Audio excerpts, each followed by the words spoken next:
ನನ್ನ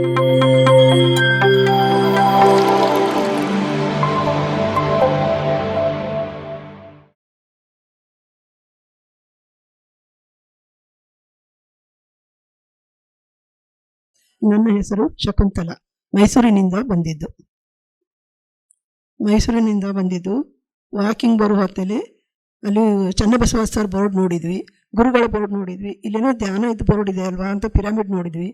ಇದು ನೋಡಿಕೊಂಡು ಹೋಗಿ ನೋಡಬೇಕು ಅಂತ ನಾನು ನನ್ನ ಸೊಸೆ ಜೊತೆಯಾಗಿ ಹೋದ್ವಿ. ಅಲ್ಲಿ ಹೋಗ್ಬಿಟ್ಟು ಅಲ್ಲಿ ನೋಡಿಬಿಟ್ಟು ಅಲ್ಲಿ ಅವ್ರ ಮನೆಯಲ್ಲಿ ಹೋಗಿ ಕೇಳಿದ್ವಿ. ಹೇಳ್ಕೊಡ್ತೀನಿ ಬನ್ನಿ ಅಂತ ಹೇಳಿದ್ರು ಅವರು.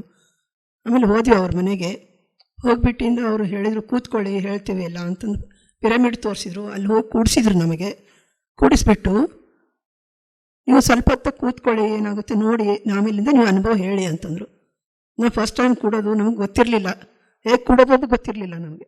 ಅವ್ರು ಹೇಳಿದ್ರು ಈ ಥರ ಕೈ ಕಟ್ಕೊಳ್ರಿ, ಕೈ ಕಟ್ಕೊಂಡು ಕಣ್ಣು ಮುಚ್ಕೊಂಡು ಒಂದು ½ an hour ಕೂಡಿ ಸಾಕು ನೋಡೋಣ ಅಂತ ಹೇಳಿದರು. ಕೂತ್ಕೊಂಡು ನಾವು ಕೂತ್ಕೊಳ್ಳೋಣ, ಏನೋ ಒಂಥರ ನಮ್ಮ ಬಾಡಿಯಲ್ಲಿ ಚೇಂಜ್ ಅನ್ಸಕತ್ತು. ಏನಿದೆ ಇದರಲ್ಲಿ, ಏನೋ ಚೇಂಜ್ ಅನ್ನಿಸ್ತಿದೆ ಅಂತ ನಾನು ಸ್ವಲ್ಪ ಹೊತ್ತು ಬಿಟ್ಟು, ಒಂದು ಅರ್ಧ ಗಂಟೆ ಬಿಟ್ಟು ನನ್ನ ಸೊಸೆಯಲ್ಲಿ ಇಬ್ಬರು ಡಿಸ್ಕಸ್ ಮಾಡಿದ್ವಿ. ಏನೋ ಒಂಥರ ಅನ್ನಿಸ್ತದೆ ಅಲ್ಲ ಬಾಡಿಯಲ್ಲಿ ಅಂತಂದು. ಸಾರ್ ಕೇಳಿದರು ನನಗೆ, ಏನಾಗಿದೆ ನಿಮಗೆ, ಏನು ಚೇಂಜ್ ಅನ್ನಿಸ್ತು ನಿಮಗೆ ಅಂತ ಕೇಳಿದರು. ಈ ಥರ ಆಗ್ತಿದೆ ಅಂತ ಹೇಳಿದ್ವಿ ನಾವು. ನಾನು ಬಂದಿದ್ದು ಹೇಗೆ ಅಂದರೆ, ನನಗೆ ಮಂಡೆ ನೋವು ತುಂಬ ಇತ್ತು, ಹೆಲ್ತ್ ಇಶ್ಯೂ ಭಾಳ ಇತ್ತು ನನಗೆ. ಮಂಡೆ ನೋವು ಇತ್ತು. 2-3 ಕಡೆ ಡಾಕ್ಟ್ರಿಗೆ ತೋರಿಸಿದ್ರು. ಆಪ್ರೇಷನ್ ಮಾಡಬೇಕು ನಿಮಗೆ, ಮಂಡೆ ಚಿಪ್ಪು ಸೌದಿದೆ, ಆಪ್ರೇಷನ್ ಮಾಡಿ ಒಂದು 6 ತಿಂಗಳು ರೆಸ್ಟ್ ತೊಗೋಬೇಕು ಅಂತ ಹೇಳಿದ್ರು. ನನಗೆ ಅದು ಬೇಡವಾಗಿತ್ತು. ಎಷ್ಟೋ ಜನ ಮಾಡಿಸ್ಕೊಂಡಿದ್ದು ನೋಡಿದ್ವಿ ನಾವು. ಅದು ನೋಡಿದ್ರೆ ಏನಾಗಿತ್ತು, ಅವ್ರದ್ದೆಲ್ಲ ನಡೆಯೋಕ್ಕಾಗ್ತಿರ್ಲಿಲ್ಲ, ಕೆಳಗೆ ಕೂಡೋಕ್ಕಾಗಲ್ಲ. ಅದೆಲ್ಲ ಬೇಡ, ಇಷ್ಟು ವಯಸ್ಸಾಗಿಂದ ಯಾಕೆ ಮಾಡಿಸ್ಕೊಳ್ಳೋದು ಅಂತ ಮಾಡಲಿಲ್ಲ. ನಾನು ಮಾಡಿಸ್ಕೊಳ್ಳಿಲ್ಲ. ಹೆಂಗೆ ಮುಂದೆ ಹಾಕೋದು ಟ್ಯಾಬ್ಲೆಟ್ಸ್ ತೊಗೋತಾ ಇದ್ದೆ. ಆಮೇಲೆ ಇದೊಂದು ಕಾಣಿಸ್ತು. ಆಮೇಲೆ ನನಗೆ ತುಂಬ ಅಸ್ತಮಾ ಇತ್ತು. ಅಸ್ತಮಾ ಏನಾಯಿತು ಅಂದರೆ 30 ವರ್ಷದಿಂದ ಟ್ಯಾಬ್ಲೆಟ್ಸ್ ತೊಗೋತಾ ಇದ್ದೆ ನಾನು. ಇವಾಗ ಒಂದು 5-6 ತಿಂಗಳಿಂದ ಒಂದು ಟ್ಯಾಬ್ಲೆಟ್ಸ್ ತೊಗೊಂಡಿಲ್ಲ. ಇನ್ನೆಲ್ಲರೂ ಯೂಸ್ ಮಾಡ್ತಿದ್ದೆ, ಅದು ತೊಗೋತಾ ಇಲ್ಲ. ಇಲ್ಲಿ ಚಳಿಗಂತೂ ತುಂಬ ಆಗ್ತಿತ್ತು. ನಾನು ಭಯ ಪಟ್ಕೊಂಡಿದ್ದೆ. ಮೊನ್ನೆ 2 ದಿನ ಆಯಿತು ಬಂದು, ತುಂಬ ಭಯ ಪಟ್ಕೊಂಡಿದ್ದೆ. ಮೆಡಿಸಿನ್ ತೊಗೊಂಡು ಬಂದಿದ್ದೆ ಇರಲಿ ಅಂತಂದು, ಆದ್ರೆ ಒಂದು ತೊಗೊಂಡಿಲ್ಲ ಇನ್ನೂ ತನಕ. ಆಮೇಲೆ ಬಂದ ದಿವಸ ಫಸ್ಟೇ ಪಿರಮಿಡ್ ಅಲ್ಲಿ ಮೇಲೆ ಅಲ್ಲಿ ಹೋಗಿ ಕೂತ್ಕೊಂಡಿದ್ವಿ. ಮೇಲೆ ಹೋಗಿ ಕೂತ್ಕೊಂಡು ಅಲ್ಲಿ ಮಾಡಿದ್ವಿ. ಒಂದು 3 hours ಕೂತಿದ್ವಿ. ಫುಲ್ ಎನರ್ಜಿ ಬಂತು, ಇಷ್ಟು ರಿಲ್ಯಾಕ್ಸ್ ಅನ್ನಿಸ್ತು. ಅಲ್ಲಿಂದ ಬಂದಿದ್ದು ಕೂಡ ಎಲ್ಲ ಬಾಡಿ ಎನರ್ಜಿ ಎಲ್ಲ ಇಷ್ಟು ಶೇಕ್ ಆಯಿತು. ನಾವು ಇಲ್ಲಿ ಕೂತಿದ್ವಿ, ಎಷ್ಟು ಗಂಟೆ ಅನಿಸ್ತೋ ಗೊತ್ತಾಗಲಿಲ್ಲ ನಮಗೆ, ಅಷ್ಟು ಚೆನ್ನಾಗಾಯಿತು. ಫುಲ್ ನಮ್ಮದು ಬಾಡಿ ಎಲ್ಲ ಇಷ್ಟು ರಿಲ್ಯಾಕ್ಸ್ ಅನ್ನಿಸ್ತು. ನಂಗೆ ಚೆನ್ನಾಗಿ ಅನ್ನಿಸ್ತು. ಅಲ್ಲಿ ಹೋಗಿ ಕೂತು ಮತ್ತೆ ಮರುದಿವಸ ಮತ್ತೊಂದು ದಿವಸ ಕೂತ್ಕೊಂಡೆ. ನಿನ್ನೆ ದಿನ ಮತ್ತೆ ಹೋಗಿ ಕೂತು ಬಂದ್ವಿ ನಾವು ಅಲ್ಲಿ. ನಿನ್ನೆ 3-4 hours ನಿನ್ನೆ ಕೂತಿದ್ವಿ. ಕೂತು ನಮ್ಗೆ ಬಾಡಿ ಎಲ್ಲ ಚೆನ್ನಾಗಾಗಿದೆ. ಮೆಡಿಸಿನ್ ಅಂತೂ ಯಾವುದೂ ತೊಗೋತಾ ಇಲ್ಲ ಇವಾಗ. ಇವನ್ ನನಗೆ ಇಷ್ಟು ಚಳಿ ಬಿಡ್ತು ಅಂದರೆ ತಲೆನೋವು, ನೆಗಡಿ, ಕೆಮ್ಮು ಜೋರು ಇರ್ತಿತ್ತು ನನಗೆ. ಯಾವುದೂ ಇಲ್ಲಿ ಬಂದಾಗಿಂದ ಇಷ್ಟು ತಣ್ಣೀರು ಸ್ನಾನ ಮಾಡಿದ್ರು, ಇದು ಮಾಡಿದ್ರು, ಏನು ಮಾಡಿದ್ರು ಏನೂ ಪ್ರಾಬ್ಲಮ್ ಆಗಿಲ್ಲ. ಚೆನ್ನಾಗಾಗಿದೆ ಇಲ್ಲಿ ಬಂದು ನನಗೆ.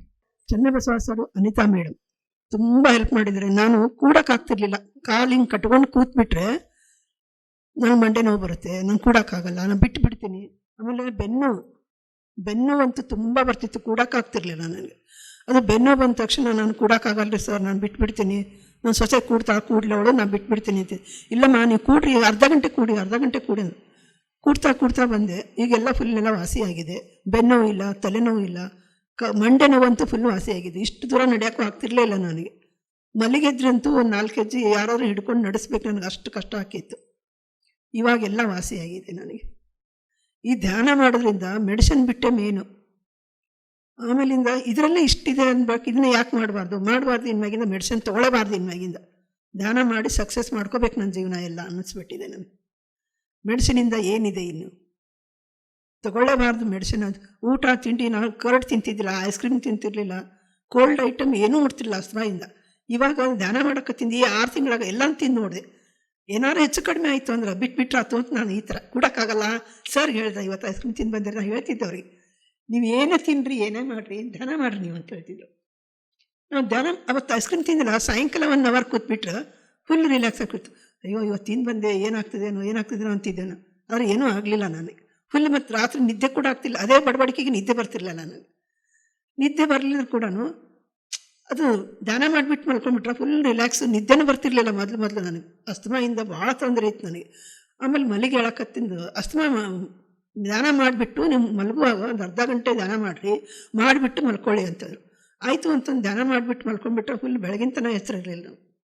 ಬೆಳಗ್ಗೆ ಅವ್ರು 5:30ಗೆ ಮತ್ತೆ ಕ್ಲಾಸ್ ಇಡ್ತಿದ್ರು. 41 ಡೇಸ್ ಇದು ಮಾಡಿದ್ರು, ಧ್ಯಾನದ್ದು ಕ್ಲಾಸ್ ಮಾಡಿದರು.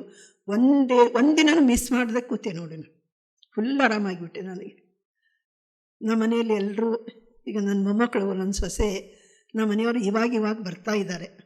ಬೇಡ ಅಂತಿದ್ರು. ಅವ್ರಿಗೆ ಸ್ವಲ್ಪ ಮಂಡೆ ನೋವು ಪ್ರಾಬ್ಲಮ್ ಇದೆ, ಕೂಡೋಕ್ಕಾಗಲ್ಲ ಅಂತಿದ್ರು. ನೀವು ಸುಮ್ಮನೆ ಒಂದು ಅರ್ಧ ಗಂಟೆ ಕೂತು ನೋಡಿ ಅಂತ ನನ್ನ ಜೊತೆ ಕೂಡಿಸ್ಕೊತಾ ಇದ್ದೀನಿ. ಅವರಿಗೆ ಕೂಡ್ತಾ ಇದ್ದಾರೆ. ಅವ್ರಿಗೆ ಏಜ್ ಆಗಿದೆ, ಅವರಿಗೂ 75 ಏಜ್ ಇದೆ.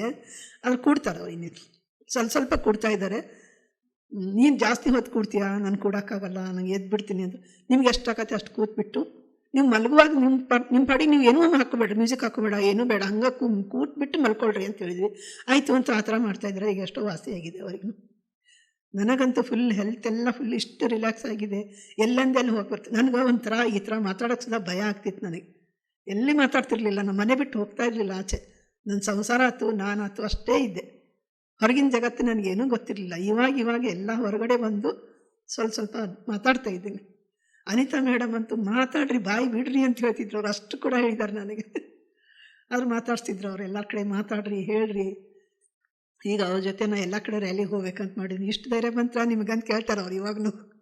ಮೊನ್ನೆ ಇದಕ್ಕೆ ಹೋಗಿದ್ರು, ಅಲ್ಲಿ ಚಾಮುಂಡಿ ಬೆಟ್ಟಕ್ಕೆ ಹೋಗಿದ್ರು ನಮ್ಮ ಸೊಸೆ. ಅಲ್ಲಿ ಹೋಗಿ ಎಲ್ಲ ರ್ಯಾಲಿ ಮಾಡಿ ಬಂದರು, ಹಂಚಿ ಬಂದರು ಎಲ್ಲರಿಗೂ ಪೇಪರ್ಸ್ ಎಲ್ಲನೂ. ಅದು ನಾನು ಹೋಗಲಿಲ್ಲ ಅವತ್ತಿನ ದಿವಸ.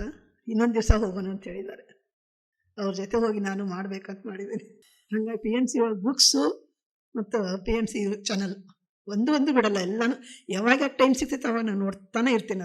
ಅದು ನೋಡೇ ನನಗೆ ಎಷ್ಟೋ ಇದಾಗ್ಬಿಟ್ಟೆ ಮನಸ್ಸಿಗೆ, ಆರೋಗ್ಯ ಅನಿಸ್ತದೆ. ಆಮೇಲೆ ಎಕ್ಸ್ಪೀರಿಯೆನ್ಸ್ ಇದ್ದವ್ರಿಗೆ ಕೇಳ್ತಾ ಇರ್ತೀನಲ್ವ, ಅವ್ರಿಗೆ ಕೇಳಿ ಇಷ್ಟೆಲ್ಲ ಅವ್ರಿಗಿದೆ, ನನಗೆ ಇಷ್ಟೇ 2 ಇದೆ, ನನಗೆ ಆರಾಮಾಗಿ ಆಗ್ತದೆ ಹಂಗೆ ತಿಳ್ಕೊಂಡು ನಾನು ಮಾಡ್ಕೊಳಕತ್ತೀನಿ. ನಾನು ಅದರಿಂದ ನನಗೆ ಭಾಳ ಹೆಲ್ಪ್ ಆಗಿದೆ. PMC ಕನ್ನಡ ಚಾನಲ್ ನೋಡೋದ್ರಿಂದ ತುಂಬ ಹೆಲ್ಪ್ ಆಗಿದೆ ನನಗೆ. PMC ಕನ್ನಡ ಎಲ್ಲರೂ ಚಾನಲಿಗೆ ನೋಡಿಬಿಟ್ಟು ಅದ್ರೊಳಗಿನ ಮಾತು ಕೇಳಬೇಕು. ಮೊದಲೇ ಏನು ಎಕ್ಸ್ಪೀರಿಯೆನ್ಸ್ ಹೇಳ್ತಿರ್ತಾರಲ್ಲ ಮೇಡಮ್ನವರು, ಅವರೆಲ್ಲ ಸೀನಿಯರ್ಸ್ದು ಮಾತು ಕೇಳ್ಕೊಂಡ್ರೆ ನಮ್ಗೆ ಎಷ್ಟೋ ಎನರ್ಜಿ ಬರುತ್ತೆ. ಕೇಳಿಬಿಟ್ಟು ನಮಗೆ ಮಾಡಬೇಕು ಅಂತ ಶಕ್ತಿ ಬರುತ್ತೆ. ಆಮೇಲೆ ಕೂತ್ಬಿಟ್ರೆ ಅವ್ರಿಗೆ ಏನಿದೆ ಅಂತ ನೋಡ್ಬೇಕು ಅನ್ನಿಸ್ತಿದೆ ನಮಗೆ. ಎಲ್ಲರೂ ಧ್ಯಾನ ಮಾಡಿರಿ. ನಮಸ್ಕಾರ. ದಯವಿಟ್ಟು PMC ವೀಕ್ಷಿಸಿ, ಸಬ್ಸ್ಕ್ರೈಬ್ ಮಾಡಿ, ಲೈಕ್ ಮಾಡಿ, ಶೇರ್ ಮಾಡಿ and give your experiences for PMC. Record your experiences so that the whole world will know your experiences.